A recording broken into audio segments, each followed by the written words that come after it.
Good morning, nuts and bolts listeners, and welcome to this Friday's edition. What is professional coaching? What is professional leadership coaching specifically? Hearty welcome. I hope you've had a great week. And you're welcome to always re-listen to this recording, forward it to somebody who's interested in coaching or actually wants to understand what it is. So coaching stems back to round about the 1960s and has its origin in humanistic psychology. One could even look at taking it as far back as the ancient Greeks, but let's start back to the 1960s. So looking at that, it has a history of over 60 plus years. And coaching was often applied in the sports arena where we speak about coaches. And we still refer to them as such when we talk about a tennis coach, a rugby coach, etc. Hence, the word often creates a lot of confusion. And the author Tim Galloway, in his book, The Inner Game of Tennis in 1975, spoke about having a tennis coach. And that's where the confusion perhaps comes in with the word. But since 1960-1975, coaching took off like a wildfire in the workplace. And especially in the 1980s, where management development was key, coaching was often used as that. Leaders and managers were sent on coaching programs, developing their coaching skills so that they can actually be supported, become more effective leaders, understand how to bring in the more humanistic side in leading, and also to develop and maintain the fast change that was happening at that time for the industrial era. So that gives you just a bit of history of where coaching originated from.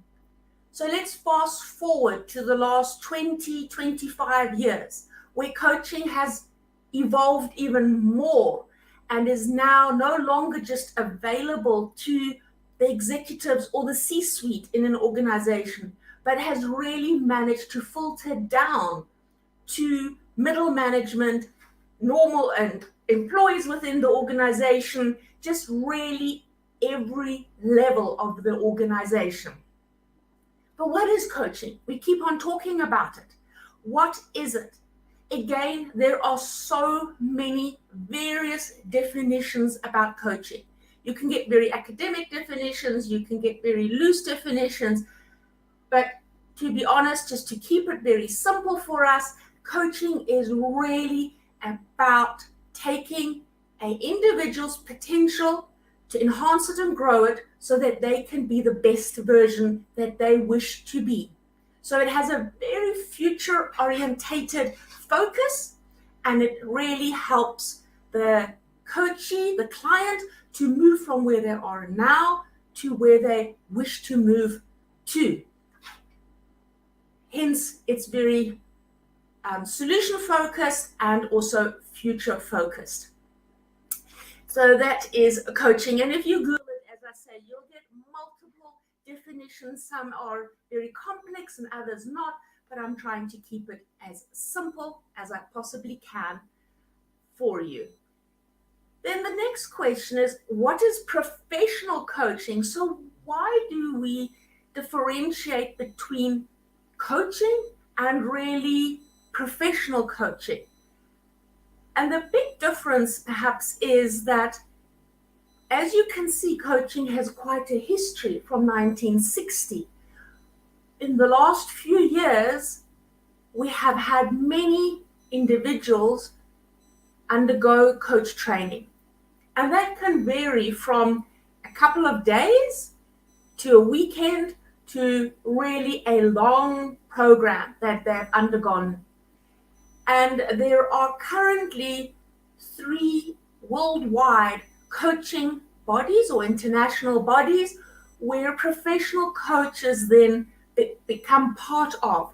So it's very similar to a chartered accountant becomes part of a body or a lawyer who becomes part of a body who regulates them and also reviews their level of ethics and their standards. So to become a professional coach, you have to become part of this body. You have to align with their ethics, their standards, and you have to have undergone quite rigorous coaching, mentoring, as well as hours.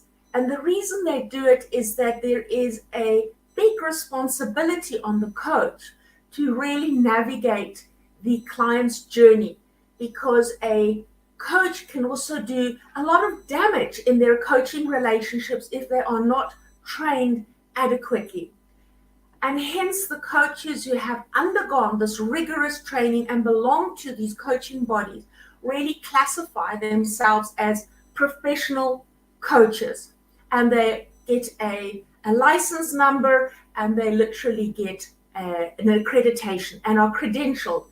Plus they have to renew their accreditation on a 3-yearly basis, where they can either stay on the same level or they can decide to go a level up, with 3 levels often being the common process that one can go through. Hence, coaches who have signed up to be a professional coach really use that title with pride, knowing that they have the adequate skills and can have to also undergo continuous learning to stay at the forefront. And that is quite an important distinguishing factor when choosing a coach, because you might have had a coach who has perhaps just gone through a 3-day training process, and that is maybe sometimes not adequate for being able to manage the complexity of the topics that the clients are bringing to the coaching session. So that is perhaps just in a little short idea of what's the difference between professional coaching or not.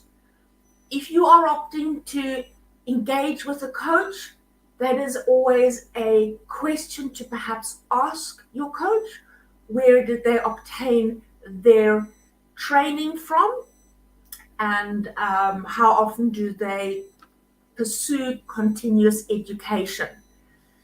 If you belong to a professional coaching body, what is important for the client to know that if at any time the coach breaches any ethics, confidentiality, or the standard of coaching as it is defined by the body, the client has the right to report this to the coaching body, and the coach would then have to explain how this happened. And at the worst case scenario, they may even lose their license or be suspended from coaching with this body or using this accreditation for a period of 3 years. Hence, you can see that coaching is not just something coaches take lightly. It is an absolute professional service that is offered, and where a lot of work and self-development or continuous development happens behind the scene. So professional coaches really wear their coaching accreditation with absolute pride. And the next item I want to really talk about is, what is leadership coaching? So we've spoken about what is coaching. We've touched on what is professional coaching. But what is leadership coaching? And again, the word coaching is used in so many different ways. We talk about life coaching, relationship coaching, executive coaching, leadership coaching, teenager coaching, and the list can go on.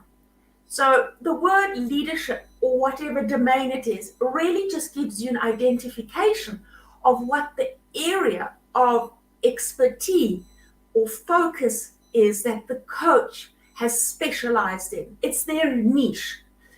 So a life coach, for example, would very seldom meander off into management coaching or leadership coaching, because the objectives there are very different.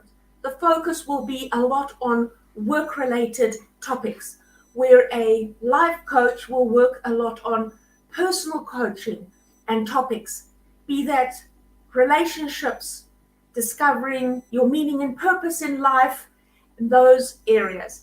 And then you get coaches who specialize, like I said, in empty nest syndrome, relationships, teenagers coaching, and that tells you who their audience really is, their clients that they work with, and they specialize with that. Why coaches choose that specific niche can either be twofold. Either it's because they have experience in that niche, or they have perhaps experienced it themselves and feel that they can add the most value in that area. So I specialize in leadership coaching, which has a wide range of really working with newly appointed managers and leaders to seasoned leaders who are trying to navigate this complex hybrid working place. Why I chose that area is because I have myself had experience with leading a team. I understand how our organizations work. I understand the culture within an organization, the intricate processes, the policies, and all the dynamics. And it's just an area I am passionate about. Hence, I've chosen to specialize in that area. What happens if a client comes and wants leadership coaching, plus we identify that there are other areas in their life that they would like to be coached on that do not fit in my realm? Very seldom I will decide to coach them on it, but rather pass them on to a qualified colleague of mine to assist them with that. Because if you're looking at conflict coaching, relationship coaching, empty nest syndrome coaching, teenager coaching, it is not my area of specialization. So I would be doing the client disservice of actually engaging with them on that topic. And hence, it is always important to then pass them on. So that is really where coaching comes from and what leadership coaching versus the other coaching domains are about. Yet I do want to also clarify that coaching, mentoring, counseling, consulting, or psychology are all totally different methodologies and are very often totally used interlinked. And that expectation needs to be managed by the coach with the client immediately so that the client is very aware of what they are signing up for when they're engaging in professional coaching. So to start off with, mentoring is when an individual who has perhaps more experience in a certain area mentors another individual. It sometimes is in an organization that an elderly person mentors a younger person so that they can develop and grow faster and not have to undergo these same learnings and challenges that have already been experienced. So you're passing or short-circuiting the learning phase or the learning process. However, it does not always have to be that an older person mentors a younger person. The roles can equally be reversed, where a younger person mentors an older person on items such as technology, because the younger individual just has way more experience. So it is not really an age component on how mentoring works, but rather about knowledge and experience. Mentoring is very often used in organizations to grow and support individuals and leaders to really learn faster and step into their effective leadership styles and authority a lot faster. And mentoring and coaching often run very parallel next to each other. So that is mentoring. Then you get consulting, which I think we are all most familiar with, where you engage with a company who goes and assesses or analyzes a specific problem or challenge or process you are experiencing within your organization, your business, and then give you recommendations on how to resolve it, most probably running with interventions or areas of how to perhaps resolve this in the fastest, most efficient way. And there are many consulting organizations out there who will focus on that. So then we get we get counseling. Counseling is where you would go and work with a counselor or even a psychologist on behaviors, patterns, mindsets, actions from perhaps your previous environment or your childhood that are hindering you in growing forward or are hindering you in growing. They will work a lot with assumptions, belief systems, and biases that you have developed over years through your upbringing, your caregivers, your social environment, and your education. Without sometimes realizing it, we take on a lot of beliefs that are hindering and limiting us from growing. And a counselor and a psychologist will help you through talking through it and finding out on how to shift these behaviors or these assumptions and replace the ones that are no longer working with you with new ones. Again, counseling and coaching very often work in parallel dynamics. Very often clients go and seek a counselor to work on their belief systems or their assumptions, and then they work with a coach to work on their best possible self and creating the future that they are desiring to have and really grow and help them and get the support that they want to. One thing coaching does not do, and that is a key point, it does not provide advice.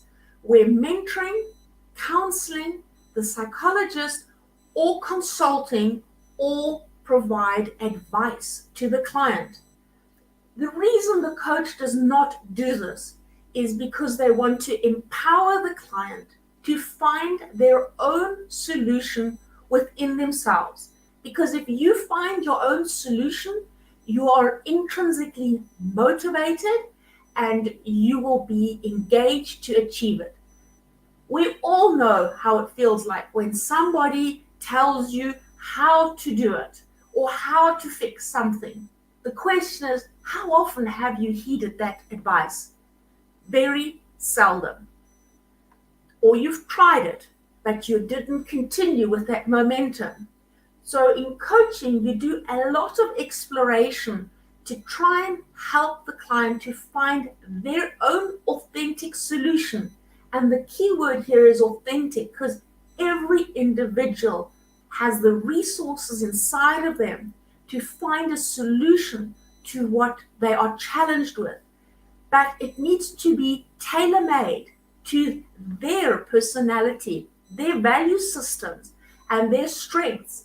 Hence, giving advice would totally disempower the client. And very often when a client asks a coach for advice, a professional coach will sidestep the question intentionally and ask the client to explore it further and dwell on it a bit deeper.